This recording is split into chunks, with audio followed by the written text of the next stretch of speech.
नमस्कार मित्रांनो, हिडन याच्या पहिल्या भागात तुम्हा सर्वांचं स्वागत आहे।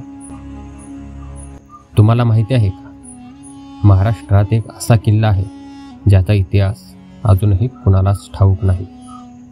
लोक म्हणतात यशवंतगड फक्त टुरिस्ट पॉइंट आहे, पण खरं काय आहे माहिती आहे का? कोण होता तो राजा ज्याने समुद्रावर आपली सत्ता गाजवली आणि आज त्याचं नाव कुणालाही माहिती नाही। समुद्र तीरावर एक असा किल्ला आहे जिथे पाय ठेवला की आजही अंगावर काटा येतो। इतिहास कुणी लिहिला नाही, तर तो घडवला एका विसरलेल्या किल्ल्याने, यशवंतगड।